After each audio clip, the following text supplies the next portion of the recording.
आप सभी को सकट चौथ की हार्दिक शुभकामनाएं। सकट चौथ, जिसे माघी चौथ भी कहते हैं, जो कि माघ मास के कृष्ण पक्ष की संकष्टी चतुर्थी के दिन रखा जाता है, ये व्रत सभी माताओं बहनों के लिए बहुत ही खास होता है, क्योंकि इस दिन माताएं अपनी संतान की दीर्घायु के लिए, उनकी रक्षा, उनके उज्जवल भविष्य के लिए निर्जला और निराहार व्रत रखती हैं। साथ ही निसंतान महिलाएं इस व्रत को संतान प्राप्ति की कामना से करती हैं। इस व्रत में जितना आवश्यक, जितना अनिवार्य पूजा करना होता है, उससे भी ज़्यादा जरूरी होता है व्रत की कथा सुनना। तो प्रिय श्रोताओं, आज की इस वीडियो में मैं आपको सकट चौथ के व्रत में हर घर में सुनी और सुनाई जाने वाली कथा सुनाऊंगी। ये कथा बहुत ही महत्वपूर्ण है। आप सभी से अनुरोध है, कथा को पूरा जरूर सुनिएगा, बीच में अधूरा मत छोड़िएगा। अपनी अपनी श्रद्धा और सामर्थ्य के अनुसार सकट चौथ की पूजा करने के बाद कथा से पहले अपने हाथ में कुछ तिल और पुष्प रखें। कथा समाप्ति के बाद इन तिल और पुष्प को जल के लोटे में डालकर चंद्र देवता को जल का अर्घ देना चाहिए, तभी कथा श्रवण का पूरा पुण्य प्राप्त होता है। एक समय की बात है कि श्री विष्णु भगवान का विवाह देवी लक्ष्मी जी के साथ निश्चित हो गया। विवाह की तैयारियां होने लगी। सभी देवताओं को निमंत्रण भेजे गए, परंतु गणेश जी को अलग से निमंत्रण नहीं दिया। कारण जो भी रहा हो, अब भगवान विष्णु की बारात जाने का समय आ गया। सभी देवतागण अपनी अपनी पत्नियों के साथ विवाह समारोह में आए। उन सब ने देखा कि गणेश जी कहीं दिखाई नहीं दे रहे। तब वे आपस में चर्चा करने लगे कि क्या गणेश जी को न्योता नहीं दिया है, या फिर स्वयं गणेश जी ही नहीं आए हैं। सभी को इस बात पर आश्चर्य होने लगा। तभी सबने विचार किया कि क्यों ना श्री विष्णु भगवान से ही इसका कारण पूछा जाए। विष्णु भगवान से पूछने पर उन्होंने कहा कि हमने गणेश जी के पिता भोलेनाथ महादेव जी को न्योता भेज दिया है। यदि गणेश जी अपने पिता के साथ आना चाहते तो आ जाते, अलग से न्योता देने की कोई भी आवश्यकता नहीं थी। और दूसरी बात यह है कि उनको 1.25 मन मूंग, 1.25 मन चावल, 1.25 मन घी और 1.25 मन लड्डू का भोजन दिन भर में चाहिए। यदि गणेश जी नहीं आएंगे तो कोई बात नहीं, दूसरे के घर जाकर इतना सारा खाना पीना अच्छा भी तो नहीं लगता। इतनी वार्ता कर ही रहे थे कि किसी एक ने सुझाव दिया, यदि गणेश जी आ भी जाएं तो उनको द्वारपाल बनाकर बैठा देंगे कि आप घर का ध्यान रखना।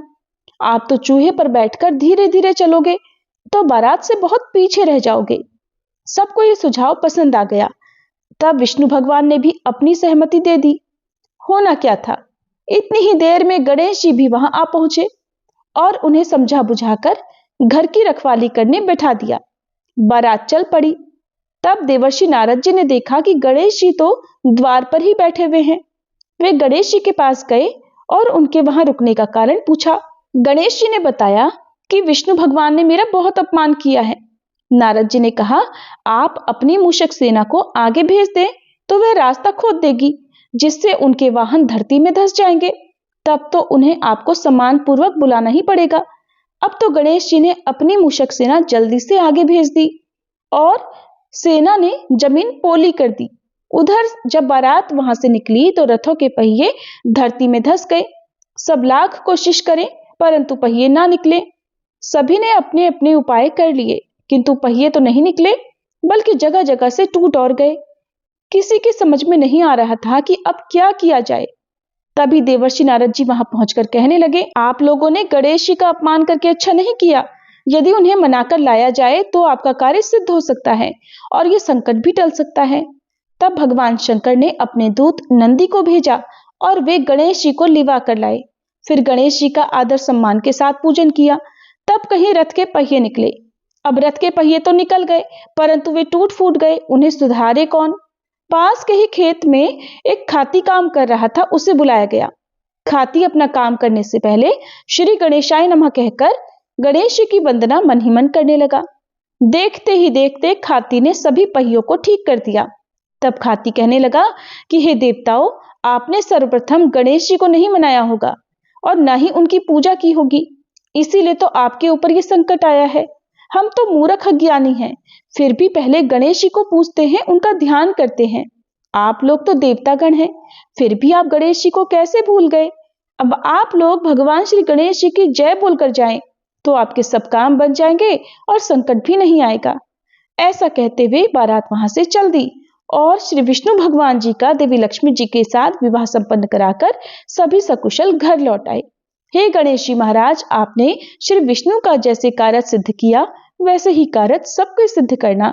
सभी प्रेम से बोलिए विघ्नहर्ता भगवान गणेश जी की जय। अब सुनिए सकट चौथ के दिन सुनी जाने वाली प्रमुख कथा। एक बार की बात है, किसी नगर में एक कुम्हार रहता था। वह मिट्टी के बर्तन पकाता।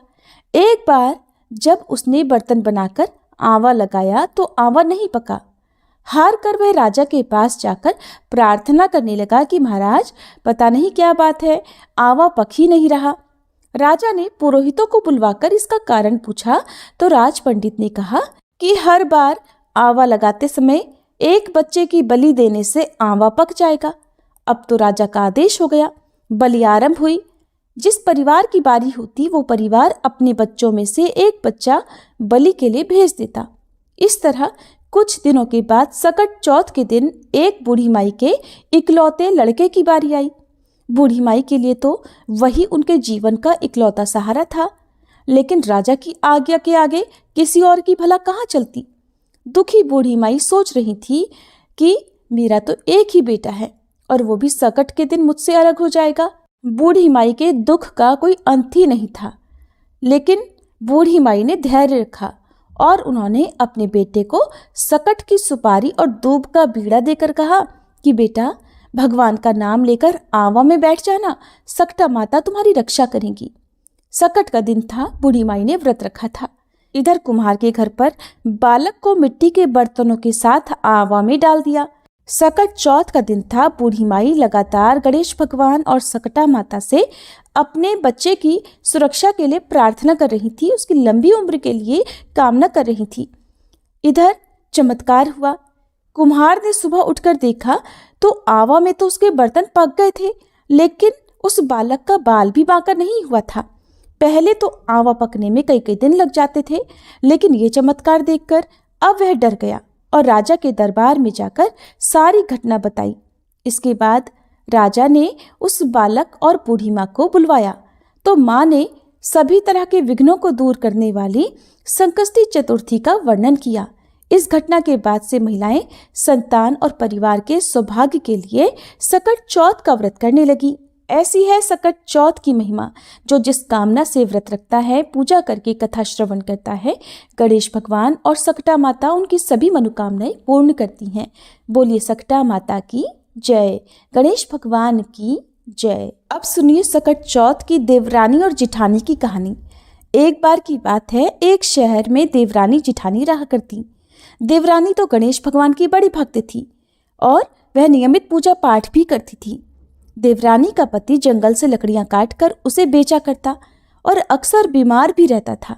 देवरानी गरीब थी और जिठानी बहुत अमीर थी। देवरानी अपनी जिठानी के घर का सारा काम करती और बदले में जिठानी उसे बचा हुआ खाना, पुराने कपड़े आदि दे दिया करती। इसी से देवरानी का परिवार चल रहा था। ऐसा करते करते देवरानी के दिन किसी न किसी तरह से गुजर रहे थे। ऐसा ही करते करते अब माघ का महीना आ गया और चतुर्थी तिथि पर देवरानी ने तिल चौथ यानी सकट चौथ का व्रत रखा और पूजा करके तिल चौथ की कथा सुनी। फिर तिलकुटा छीके में रख दिया और सोचा कि रात को चंद्रमा निकलने के बाद ही कुछ खाऊंगी।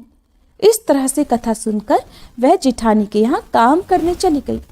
जिठानी के यहाँ पहुंचकर भोजन बनाकर जिठानी के बच्चों को भोजन करने के लिए कहने लगी तो बच्चे बोले, चाची, माँ ने तो व्रत रखा है और माँ भूखी हैं।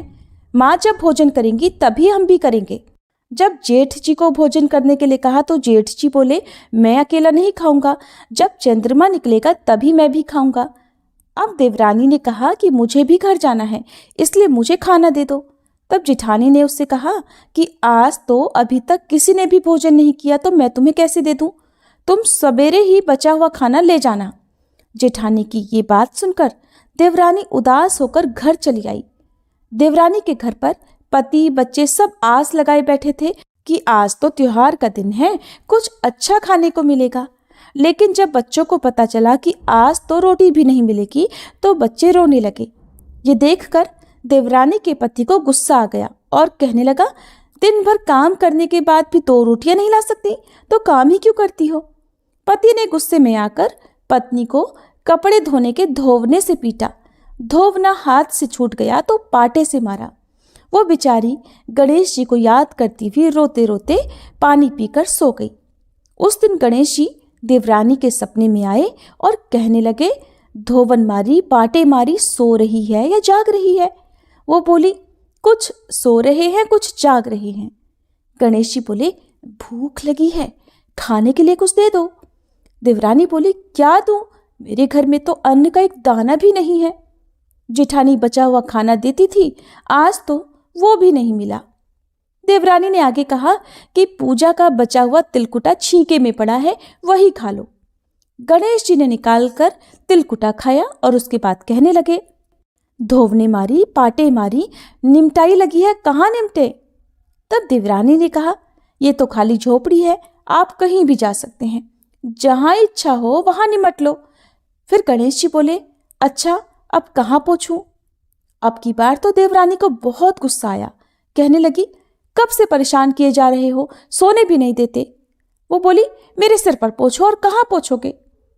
अब देवरानी जब सुबह सोकर उठी तो देखकर हैरान रह गई कि उसका पूरा घर तो हीरे और मोतियों से जगमगा रहा है। सिर पर जहां विनायक जी पोंछनी करके गए थे, वहां पर तो हीरे के टीके और बिंदी जगमगा रहे थे। अब देवरानी जिठानी के यहाँ काम करने नहीं गई। जिठानी ने कुछ देर तक तो उसका इंतजार किया, फिर बच्चों को देवरानी को बुलाने भेज दिया। जिठानी ने सोचा कल खाना नहीं दिया था, इसलिए शायद देवरानी बुरा मान गई होगी। बच्चे बुलाने गए और बोले, चाची चलो, माँ ने बुलाया है।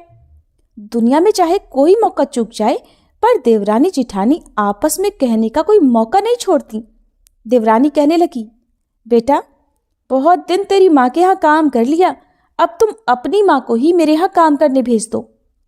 बच्चों ने घर जाकर माँ से कहा, माँ, चाची का पूरा घर तो हीरे और मोतियों से जगमगा उठा है।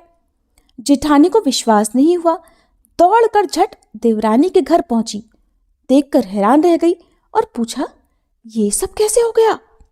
तब देवरानी ने जेठानी को रात में हुई सारी घटना बताई, जो कुछ भी उसके साथ हुआ था। एक एक बात सच सच बता दी, क्योंकि वह दिल की बहुत सच्ची थी। अब तो घर लौटकर जेठानी ने कुछ सोचा और अपने पति से कहने लगी, सुनिए, आज आप मुझे धोवने और पाटे से मारो। उसका पति बोला, अरे भलमानस, मैंने तो कभी तुम पर हाथ तक नहीं उठाया, मैं भला तुम्हें धोवने और पाटे से कैसे मार सकता हूं? पर वो नहीं मानी और जिद करने लगी। आखिरकार मजबूर होकर पति को उसे मारना पड़ा। मार खाने के बाद उसने ढेर सारा घी डालकर चूरमा बनाया और छींके में रखकर सो गई। रात को विनायक जी जेठानी के सपने में भी आए और कहने लगे कि भूख लगी है, मैं क्या खाऊं? जेठानी बोली, हे भगवान गणेश, आपने तो मेरी देवरानी के घर पर एक चुटकी सूखा तिलकुट खाया था, मैंने तो झड़ते घी का चूरमा बनाया है और आपके लिए छींके में रखा है, साथ साथ फल और मेवे भी रखे हैं, जो आपकी इच्छा हो खा लो। गणेश जी बोले, खा लिया, अब बताओ निपटे कहाँ? जेठानी बोली, उसके यहाँ तो टूटी हुई झोपड़ी थी, मेरे यहाँ तो बहुत अच्छा महल है, जहाँ चाहो निबट सकते हो। तो गणेश जी ने पूछा, अच्छा अब बताओ पोंछू कहाँ? वो बोली, मेरे माथे पर बड़ी सी बिंदी लगाकर पोंछ लो। धन की भूखी लालची जेठानी रात भर खुशी से फूली नहीं समा रही थी। सोच रही थी कि सुबह जब वह उठेगी तो पूरा घर उसे हीरे मोती सोने जवाहरात चांदी से भरा मिलेगा। सोचते हुए वह सुबह जल्दी उठ गई, लेकिन ये क्या, उसने देखा तो हैरान रह गई कि उसका पूरा घर गंदगी और बदबू से भरा हुआ था और वहीं उसके सिर पर भी बहुत सी गंदगी लगी हुई थी। ये सब देखकर जेठानी ने अपना माथा पीट लिया और कहने लगी, हे गणेश जी महाराज, ये आपने क्या किया? मुझसे रूठे और देवरानी पर टूटे। अब जेठानी ने घर साफ करने की बहुत कोशिश की, परंतु गंदगी तो और ज्यादा फैलती गई। जेठानी के पति को मालूम हुआ तो वो भी बहुत गुस्सा हुआ और फिर बोला, तेरे पास तो इतना सब कुछ था, फिर भी तेरा मन नहीं भरा? परेशान होकर जेठानी चौथ के विनायक जी से मदद की विनती करने लगी। बोली, हे गणपति, मुझसे बड़ी भूल हुई, मुझे क्षमा करो। विनायक जी ने कहा, देवरानी से जलन के कारण जो तूने किया है ना, ये उसी का फल तुझे मिला है। अब तू अपने धन में से आधा उसे देगी, तभी ये साफ होगा। गणेश जी के कहने पर उसने आधा धन तो बांट लिया, लेकिन मोहरों की एक हांडी चूल्हे के नीचे गाड़ कर रख दी। उसने सोचा किसी को पता नहीं चलेगा, और उसने उस धन को नहीं बांटा। गणेश भगवान तो सब कुछ जानते हैं। जेठानी ने अब गणेश भगवान से कहा, हे चौथ विनायक जी, अब तो अपना ये बिखराव समेट लो। वे बोले, पहले चूल्हे के नीचे गाड़ी हुई मोहरों की हांडी और ताक में रखी हुई सुई की भी पाती कर, इनका भी बंटवारा कर। इस तरह विनायक जी ने सुई जैसी छोटी चीज का भी बंटवारा करवाकर अपनी माया समेटी, और देखते ही देखते जेठानी के घर की गंदगी साफ हो गई। हे गणेश जी महाराज, जैसे आपने देवरानी पर कृपा की, वैसी सब पर करना। कहानी कहने वाले, सुनने वाले और हुंकारा भरने वाले सब पर कृपा करना, किंतु जेठानी को जैसी सजा दी वैसे किसी को मत देना। बोलिए गणेश जी महाराज की जय।